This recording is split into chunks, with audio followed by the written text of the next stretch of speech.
नमस्कार, मी दिलीप स्वामी, जिल्हाधिकारी तथा जिल्हा दंडाधिकारी छत्रपती संभाजीनगर बोलतोय।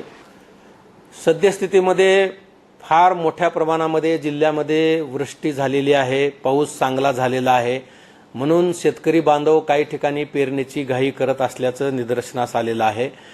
कृषी विभागाच्या वरिष्ठ अधिकाऱ्यांशी चर्चा झालेली आहे, हवामान तज्ज्ञांशी चर्चा झालेली आहे।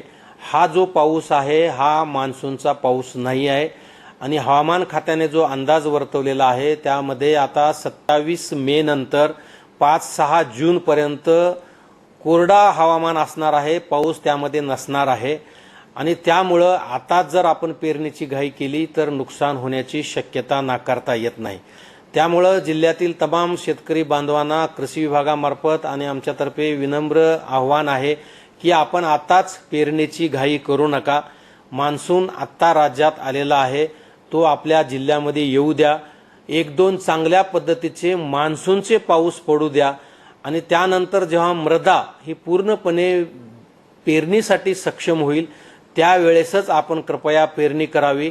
आता जमिनीत पाणी साचलेलं आहे किंवा ओलावा निर्माण झाला आहे म्हणून जर आपण घाई केली तर आपल्याला दुबार पेरणीला सामोरं जावं लागेल आणि हे आपल्याला परवडण्यासारखं नाही।